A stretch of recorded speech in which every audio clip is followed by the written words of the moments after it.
चलिए, good morning बच्चों। Good morning sir. कैसे हैं आप लोग? चलिए, आज एक नया चैप्टर के साथ, जिस चैप्टर का नाम है ब्लैक बोर्ड में आप देख पा रहे होंगे, क्या नाम है?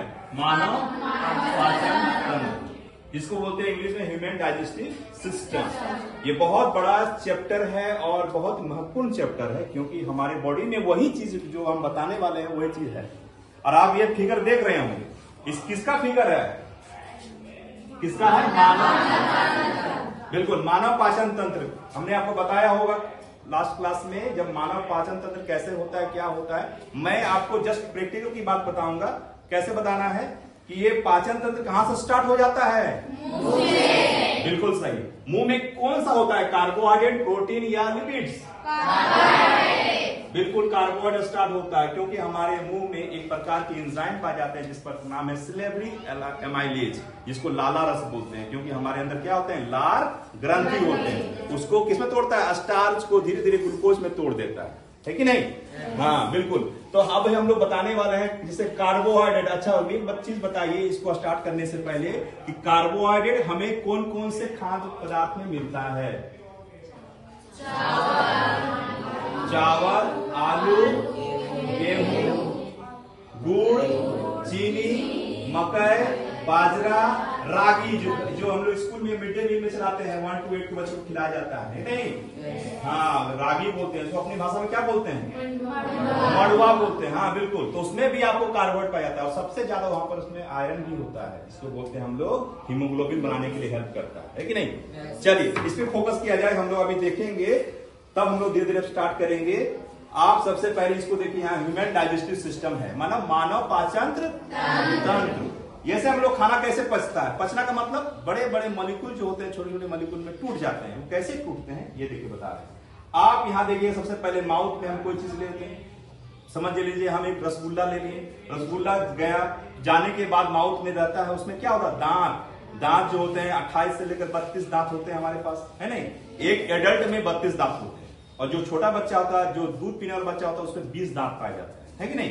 तो ये दांत हमारे लिए हेल्प करता है। मैंने बताया था कि मुंह के अंदर क्या क्या चीज पाया जाता है? जीभ, और बताओ, दांत, लार ग्रंथि, है नहीं? बहुत इंपॉर्टेंट है। जब उसको क्या करते हैं, इसको एक प्रकार का चलाया जाता है, इसको तोड़ा जाता है, तोड़ने के बाद छोटे छोटे मॉलिक्यूल कहाँ आ जाएंगे? इसको इसोफेगस बोलते हैं, या इसको क्या बोलते हैं? खाद्य नालिका। क्या बोलते हैं? या खाद्य ग्रसिका ही बोलते हैं। इसके बाद यहाँ पर कोई, याद रखना, बहुत बड़े अच्छे अच्छे एग्जाम में आकांक्षा में पूछा गया था कि ये यहाँ पर कोई एंजाइम पाया जाता है क्या? नहीं। केवल ये फूड जो है, इसको यहाँ पर ले जाकर कहाँ ले जाता है? स्टोमक में। इसको बोलते हैं, इसको अमाशय बोलते हैं, उदर बोलते हैं, पेट बोलते हैं, जो बोलना है बोल सकते हैं, यहाँ उसको इसी में ले जाता है। और खाना कम से कम वहां पर 4 से 5 घंटा तक उस वहां पर रहेगा। और एक चीज बताइए, एक एंजाइम पाया जाता है, बहुत सारे एंजाइम पाए जाते हैं, मगर एक आपका अम्ल पाया जाता है, उस अम्ल का नाम बताइए। हाइड्रोक्लोरिक अम्ल, बहुत इंपॉर्टेंट अम्ल है। उसको क्या करता है? प्रोटीन को एक्टिवेट कराने में हेल्प करता था। हम लिखवा दिए होंगे आपको, प्रोरेनिन को रेनिन में चेंज करता है कि नहीं? पेप्सिन को भी इंपॉर्टेंट करता है। तो यहाँ पर आने के बाद धीरे धीरे धीरे, ये देखिए आप यहाँ पर स्टोमक देख रहे होंगे, आप देख पा रहे हैं ना? स्टोमक बाद ये आपको क्या दिख रहा होगा? लीवर जो है सबसे बड़ा ऑर्गन है, पता है ना? लीवर में बहुत सारी चीजें होती है, बोलते हैं जिसका लीवर खराब इंसान खराब, पता है ना? अब यहाँ पर देखिए, लीवर के साथ एक अटैच रहता है, इसका नाम है बाइल, जिसको बोलते हैं पीठ, जिसको बोलते हैं गॉल ब्लैडर, है ना? गॉल ब्लैडर देखिएगा, किसी इंसान का गॉल ब्लैडर में पथरी हो जाता है, तो पथरी क्यों होता है? कैल्शियम का डिपोजिशन हो जाता है, इसकी वजह से होता है। अब ये बाइल जो है, बाइल से निकलता है सोडियम टोरोकोलेट, सोडियम ग्लाइकोल, 2 प्रकार के सॉल्ट पाए जाते हैं, है कि नहीं? और इस पित्त में बहुत सारे लवण, जिसका नाम हमने लिए, उसको पाए जाते हैं। उसका काम क्या है? उसको किसको तोड़ता है? यहाँ बताओ, किसको तोड़ेगा? कार्बोहाइड्रेट की, प्रोटीन को, कि वसा को? वसा को छोटे छोटे मॉलिक्यूल में तोड़ देता है, छोटे छोटे मॉलिक्यूल में तोड़ देता है, ठीक ना? अब देखिए, इसके बाद यहाँ से धीरे धीरे यहाँ पर एक पेंक्रियाज होता है। क्या होता है? पेंक्रियाज के बाद देखिए, पेंक्रियाज का काम क्या मैंने बताया था, उसको बोलते थे अग्नाशय। क्या बोलते थे? अग्नाशय में बहुत सारे एंजाइम पाए जाते हैं। कोई बता सकता है कौन कौन एंजाइम? 3 प्रकार के एंजाइम पाए जाते हैं। कौन कौन?